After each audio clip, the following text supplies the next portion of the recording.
player. Well, good afternoon, and thank you all so much for being here.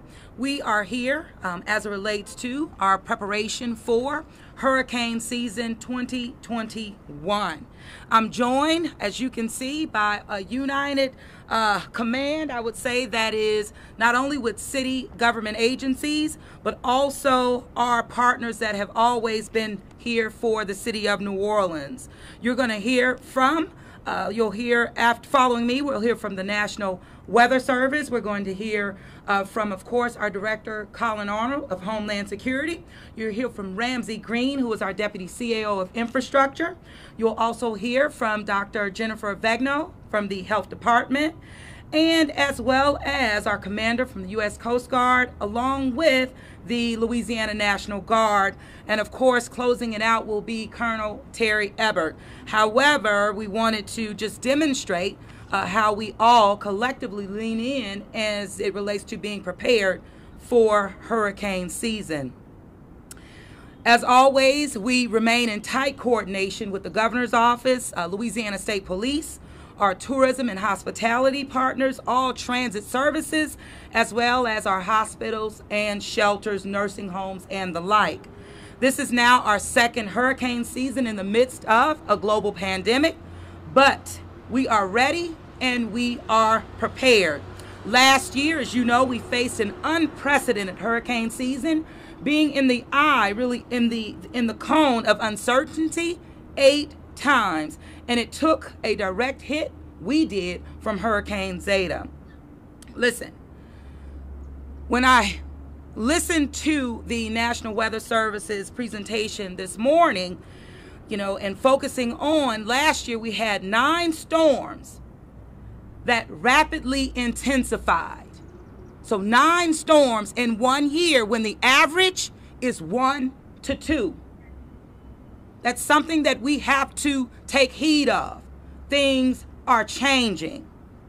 Not only that, being told that this season will be above average and above normal. Again, think about 9 storms last year. That's 9 times that we had storms rapidly intensify. That's a big deal, and it's something that we should take heed. That really speaks to our ability to be prepared, not only as a city, but our residents as well. Now is the time to prepare, and the first step towards preparation is being vaccinated as it relates to this COVID-19. It only takes, again, 1 storm to make an active season. Only takes 1 storm.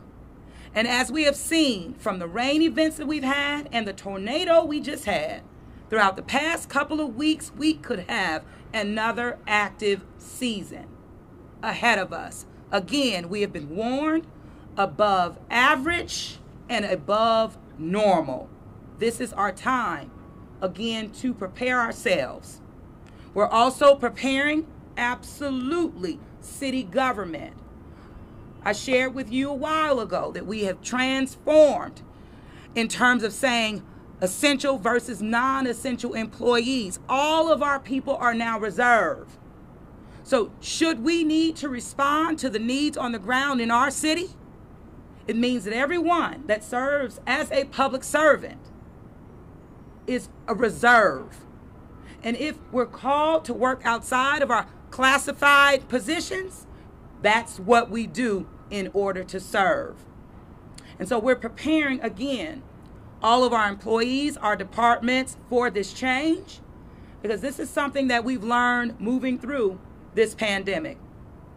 It's now more important than ever that you have a hurricane plan for you and your family. And this is also what we're telling and sharing with our employees, who are all reserved. Again, the first step towards preparation is the vaccination.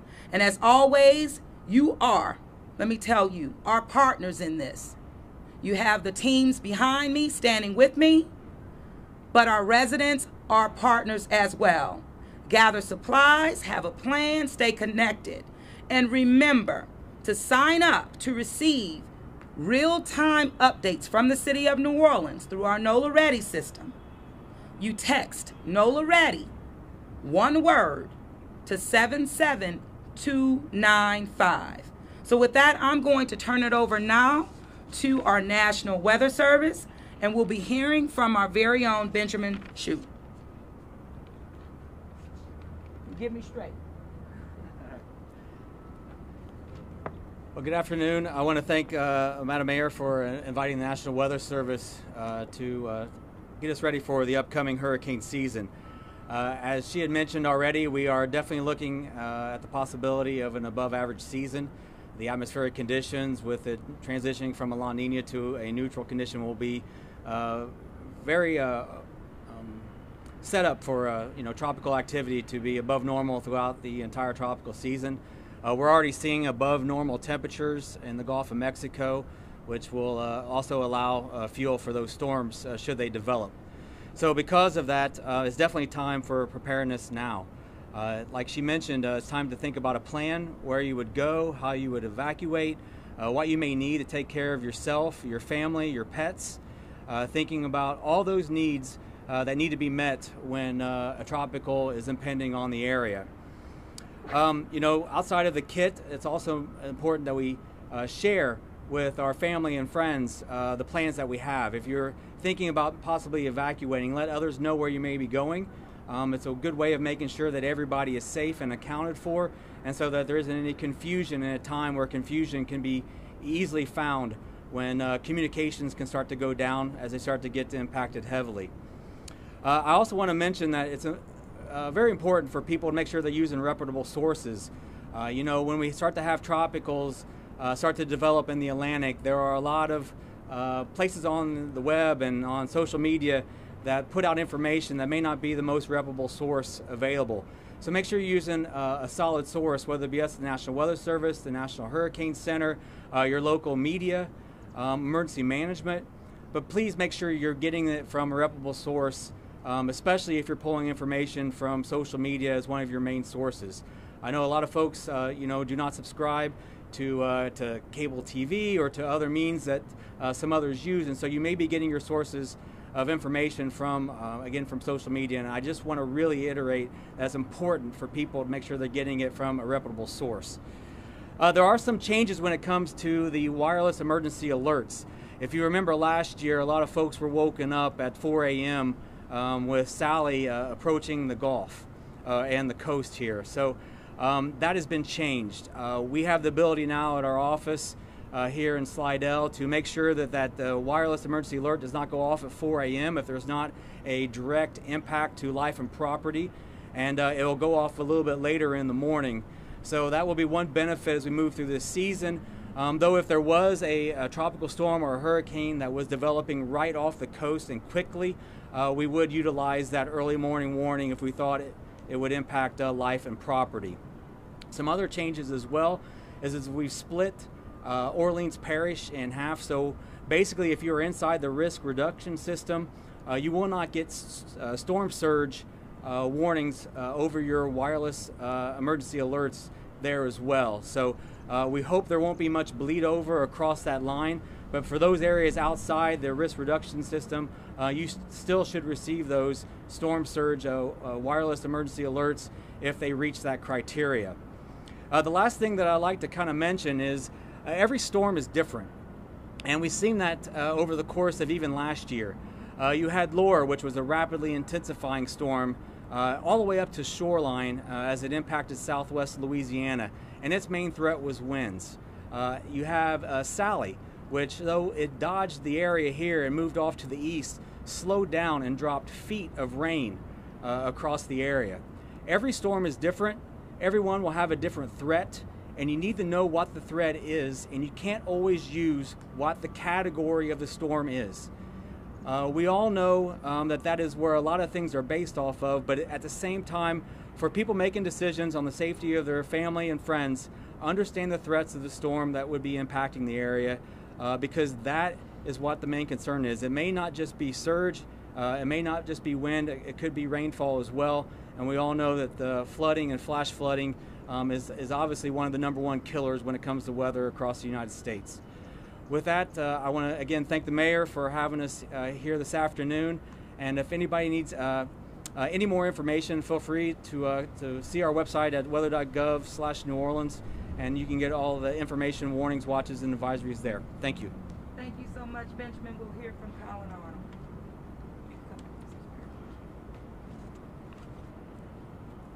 Thank you, Mayor. Thank you, team. Today, local, state, and federal partners briefed Mayor Cantrell on the 2021 hurricane season and the city's readiness. The initial Colorado State University 2021 hurricane season forecast is predicting an above-average season with 17 named storms, 8 hurricanes, 4 of those being major. As a reference, it's about the same forecast as we had going into what proved to be a record-breaking hurricane season in 2020. And of course, as we hear all the time, it only takes one storm, so we have to be prepared every year, and you're seeing the culmination of a lot of preparation, which is really year-round in this city, that's occurring today. The Office of Homeland Security and Emergency Preparedness remains committed to coordinating the city's response should a storm come our way and impact our area. Today's briefing was one of many actions the office has taken to ensure our readiness ahead of June 1st, the official start of hurricane season. Obviously, with the federal guidance starting tomorrow from the Weather Service and from the National Hurricane Center, we wanted everything done by today, and that's what we've done. We've made some changes to be able, 2 weeks ago we completed an exercise of the city assisted evacuation plan for our residents who have no other way as a last resort of evacuating ahead of a major storm. We've made some changes to that plan and able to move people in a shorter amount of time. We learn something new from every storm. Every storm's different, like Ben just said. So we're always updating and reviewing our plans for response and recovery. Most of this team behind me spent a full day last week reviewing the 2020 season and also undergoing senior level hurricane training for this season. We recognize that we cannot do this alone and are grateful for all of the partners standing with us today and in the months to come. Now it's your turn to do your part because we're encouraging residents to make preparations now. The first step, and we'll keep saying this, to prepare for hurricane season 2021 is to get vaccinated. It will keep your family safe should you have to evacuate. Gather your emergency supplies, your go bag if you have to leave, or your home kit if we're sheltering in place. And make an evacuation plan that includes your family's special needs and your pets. As you know, we've done a lot of talk this week about a transition to RAVE, our new mass notification system for the city. Stay connected by signing up for NOLA Ready emergency alerts by texting NOLA Ready, one word, NOLA Ready, to 77295. That's NOLA Ready to 77295. Review your flood insurance policies and make sure you're covered for the season. And for all this information that we've been talking about, please go to ready.nola.gov, and you can always follow us on social media at NOLA Ready. I want to say that with this pandemic, there is a silver lining, and that is seeing once again, in many ways, how New Orleanians come together during times of crisis. This hurricane season will be no different. Please get to know your neighbors. Talk to them about their plans. Join the NOLA Ready Volunteer Corps. Help with evacuation, sheltering, and call taking during the storm. We've seen an amazing response during the pandemic, both doing testing, COVID testing, and now vaccinations. And please continue to take care of one another in this great city and get vaccinated. Thank you. Thank you, Colin. We're going to hear from Dr. Jennifer Begnaud. Thank you, Madam Mayor. Hi, everybody. I just want to briefly touch on what we're doing to protect and preserve health should there be a storm threat. Certainly last year taught us some very valuable lessons, as it did everyone else. First of all, we're appreciative for our partners at EMS, OPCD, NOLA Ready, and our other public safety departments who are helping us go through our special needs registry. This is the way that if you or a loved one have any barriers medically, health-wise, that would make evacuation on your own difficult, we want to know about it. Whether you're homebound, whether you have limited mobility, whether you have speech difficulties, whatever that is, we encourage everyone who has not yet done so to sign up for the Special Needs Registry. You can call 311. You can go online as well at 311. We are actively going through it, making sure we have the most up-to-date information so that in the event of an emergency, we would know who would need assistance getting to safety. So we have about 3,500 names on it now, so it's a good number for our city, but we know that there are more that we need to reach. We're also continuing our plans for any medical special needs that might arise in an emergency. We learned a lot last year from Zeta in terms of the need to provide electricity and oxygen to those who are dependent on those things. And so we're going to keep working on those plans. We also are going to make sure that our full COVID safety precautions will be taken in the event of any kind of sheltering. And then we're in very close communication with our healthcare institutions, with our hospitals, dialysis, hospice, nursing homes, anyone with vulnerable and medically fragile individuals who would need extra assistance. I'm happy to report they all are very confident in their plans, and we're going to keep in communication with them so that we can make sure there is no loss of life and no further suffering from an event. Thank you. Thank you so much, Dr. Avegno. Deputy CAO.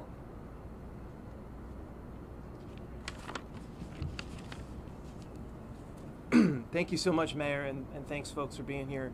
And big thanks to the folks behind me who represent every agency that day or night respond to these sorts of events. One thing I just really want to point out is that we've been, the mayor said things are changing. April of last month was the 5th wettest April since 1960 in this city, according to National Weather Service data. This May, the first 12 days of May, is the 3rd wettest May since 1960. That's 61 years. There's still 18 days left of May, and we're already the 3rd wettest May since 1960. I think those things are telling us to be prepared at all times, and one thing that we really saw this week was a tornado, and thankfully no loss of life, no people hurt, but what we did see is Bounty Street in Algiers, for example, Cone and Pine in Carrollton, and throughout our city, Fontainebleau. Within about 24 hours, those are largely passable. And that's because of the great work of the Departments of Parks and Parkways, Public Works, and Sanitation that are all under new leadership. And, you know, even though the people may change, the work continues. And it only continues as long as the folks standing up here talk to one another and empower their teams to do this work really well.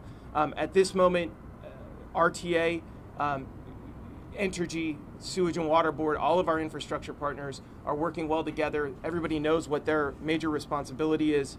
DPW knows how to shift from the everyday work of potholes to just shifting towards preparedness and cleaning catch basins and draining out and cleaning those lines. And last year, we had 8 moments of cones of uncertainty and a COVID pandemic. And we also have a tremendous amount of work going on in this city. And I feel like we prepared pretty well, and we're pretty good at it by this point. One thing I would really want the public to be aware of is, I personally saw that this week, is we had a lot of power lines down in some of those areas impacted by the tornado. Stay away from it even if you think you know there's no power. We lost a resident last year who touched a live power line that was downed after a hurricane. And I'd prefer that we just don't ever see that again in our city. So please stay away from power lines, slow your vehicles when you're seeing a public vehicle doing its work in the wake of one of these events, and follow NOLA ready. Thank you so much, Mayor. Thank you so much. And now we're going to hear from Lieutenant Colonel Lagarde, Louisiana National Guard. Good morning, ma'am. Thank you very much. Just wanted to take this opportunity to mirror what you said. This past year was an unprecedented year with the storms and COVID, and even during that 2020 season, Louisiana Army National Guard started preparing for the 2021 season. We just finished our disaster response training event in April, and where we exercised our plan for 2021, and we stand ready and prepared to protect the citizens of this city and the state of Louisiana, protecting what matters. Thank you, ma'am. Thank you so much, and we're going to hear from Colonel Lanier. Sorry. Commander, you got it wrong. Thank you, And Mayor. I'm sorry. No worries, Mayor. But you know what? Yes, ma'am. The guard got you right. Thank you, Mayor. So first, I want to echo the mayor's comments that now is the time to prepare. The best way to be ready for a season or state of harm's way is to prepare now. Please listen to the guidance and the warnings by your local emergency managers to protect yourself. The Coast Guard's worked very hard with federal, state, parish, port partners, and maritime stakeholders to prepare for storm season.